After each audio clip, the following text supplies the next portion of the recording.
अस्सलाम वालेकुम रहमतुल्लाहि व बरकातहू। दोस्तों, उम्मीद करता हूँ कि आप सभी लोग खैरियत से होंगे, बेहतर होंगे।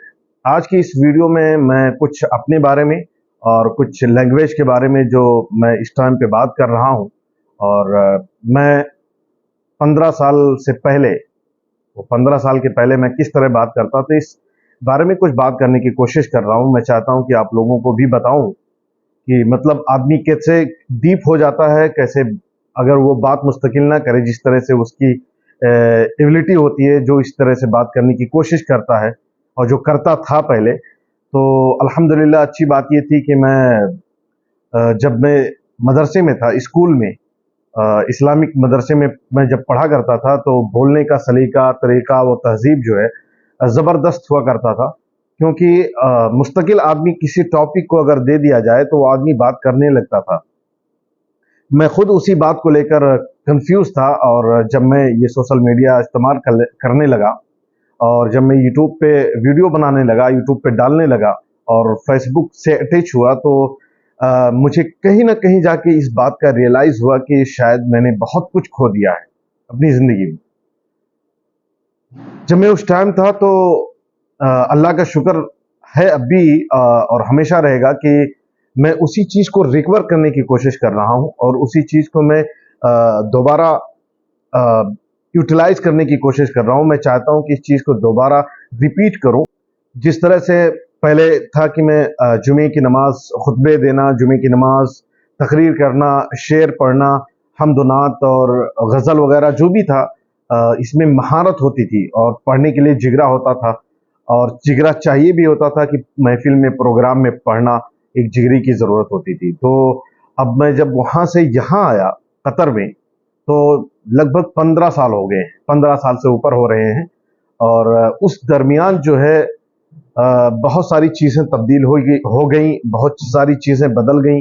बोलने का सलीका बदल गया। अब वो बोलने का सलीका नहीं रहा।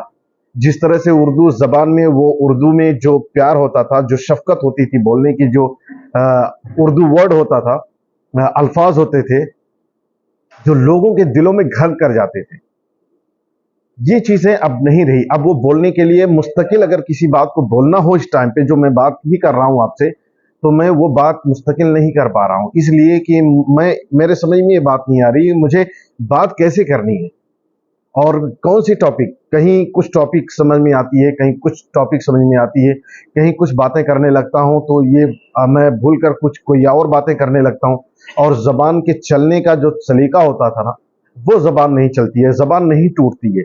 क्योंकि यहाँ पर इस तरह का माहौल है कि आप खामोशी से अपने रूम पे रहो, खामोशी से आप ड्यूटी करो, खामोशी के साथ आप लोगों से बात करो, एक नर्म लहजे में, ऐसे लहजे में कि मतलब आवाज इतनी कम हो, और बहुत सोच समझ कर बात करनी पड़ती है।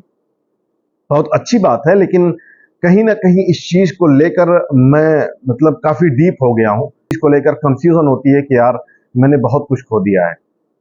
फॉर एग्जाम्पल, अगर आप ही सोच ले, अगर आप बाहर कहीं रोड पे बात कर रहे हैं, तो आप बहुत ही केयरफुली बात करेंगे, एकदम नॉर्मल मिजाज में बात करेंगे कि कहीं ऐसा ना हो कि कोई सुने और उसको बुरा लग जाए। ये बहुत अच्छी बात है, लेकिन ये अपने अंदर खुशी पैदा करने की बात है, ये अपने अंदर इम्यूनिटी पैदा करने की बात है। आदमी को चाहिए कि इस चीज को भूले ना, अपने हुनर को, अपनी जुबान को, अपने बात करने के सलीके को, ये बात नहीं भूलनी चाहिए। इसमें मैं कुछ और चीजें ऐड करना चाहता हूं, जैसे कि एक आदमी होता है, जैसे अब हम कतर में आ गए, हमारे पास क्या जुबान थी, हम किस लैंग्वेज में बात करते थे, अपनी मादरी जबान में बात करते थे। लेकिन हमें उर्दू आती थी, उर्दू में बात करते थे, जो नेपाली आती थी, नेपाली में बात करते थे। तो उसके अलावा अगर हमें जो लैंग्वेज पता होती थी, और जैसे हमें अरबी मुस्तकिल नहीं पता होती है, मैं कंटिन्यू बात नहीं कर सकता था उस टाइम पे, और इंग्लिश के बारे में बात करना तो बिल्कुल मेरे लिए फजूल था। मुझे कुछ पता नहीं था इंग्लिश में क्या कहते हैं, कैसे बात करते हैं, ये सब कुछ भी पता नहीं था। लेकिन यहाँ आने के बाद बहुत कुछ चीजें सीखने को मिली। अब वो चीज मैं ये बताना चाहता हूँ कि जैसे यहाँ पर लैंग्वेज की बात अगर की जाए, मैं कर रहा हूँ, तो कॉन्फिडेंस का होना जरूरी है। जैसे कतर में आ गए, कोई अरबी मिला या कोई भी खारजी मिला, तो हमें समझ नहीं आती है कि वो अरबी है या खारजी है।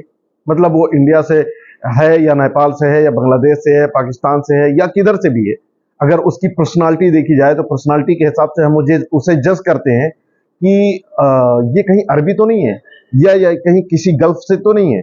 मैं उससे बात करने के लिए हिचकिचाता हूँ, मुझे डाउट होता है कि मैं इसको किस लैंग्वेज में बात करूँ, क्योंकि मुझे हिंदी मालूम है, नेपाली मालूम है, उसे हिंदी और नेपाली नहीं मालूम है।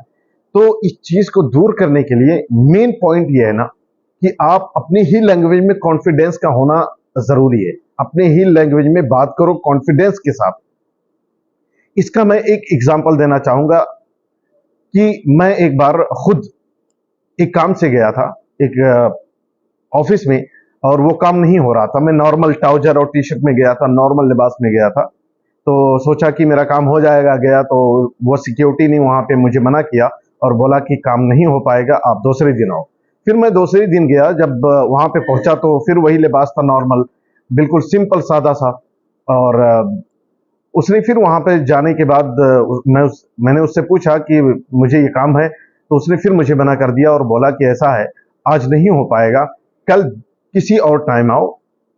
और जब मैं उस टाइम पहुंचा तो मैं तीसरे दिन, तो मैंने क्या किया कि मैंने अपनी पर्सनालिटी को जाहिर नहीं किया। मैं खुद पैंट शर्ट में इन करके, जूता सूता लगा के, चश्मा वगैरह, घड़ी वड़ी लगा के और प्रोफेशनल तरीके से गया। और मुझे इस चीज़ का अंदाज़ा नहीं था, लैंग्वेज भी उतनी अच्छी नहीं थी। मैं अरबी नहीं बोल सकता था उस टाइम और इंग्लिश भी नहीं बात कर सकता था उस टाइम। तो इस सब चीज़ों को लेकर कन्फ्यूजन थी। लेकिन मैं जब उस दिन गया प्रोफेशनल तरीके से, तो जब गेट पे पहुंचा तो गेट पे पहुंचने के बाद जब उसने मुझे देखा तो फौरन वो मेरे पास आया और मुझसे क्या कहने लगा, सर आपको क्या चाहिए। इंग्लिश में बात किया, लेकिन मुझे इस चीज का खौफ नहीं था कि मैं उसको इंग्लिश में बात करूंगा तभी वो मुझे रिस्पेक्ट देगा। नहीं, बिल्कुल नहीं। मैं अपने ही कॉन्फिडेंस में होकर अपनी ही लैंग्वेज में उससे मैंने बात की और कहा कि अगर आपको बात करनी है तो अगर आपको हिंदी नहीं मालूम या नेपाली नहीं मालूम तो आप किसी दूसरे को लेकर आइए। फिर उसने मुझे बुलाया, उसको हिंदी मालूम थी, फिर मेरा काम उसने खुद कराया। तो यही कहने का मतलब है कि आपको अगर लैंग्वेज पता हो या ना हो, तो आपको अपनी लैंग्वेज पता है ना, उसमें कॉन्फिडेंस का होना जरूरी है। आपको ये रहे कि मैं जानता हूं, मुझे सब कुछ पता है, क्योंकि अपने अंदर वो चीज होनी चाहिए। अगर नहीं है तो बेकार है। तो ये सारी चीजें थी जो मैं आप लोगों से शेयर करना चाहता था। आई होप ये वीडियो पसंद आई होगी। अगर पसंद आई है तो हमारी इस चैनल को सब्सक्राइब कीजिए, लाइक कमेंट शेयर जरूर कीजिएगा। अगर हमारे फेसबुक पर नहीं है तो हमारे फेसबुक को फॉलो कीजिए। Thank you so much. अल्लाह हाफिज। अपना बहुत सारा ख्याल रखिएगा। फी अमानिल्लाह।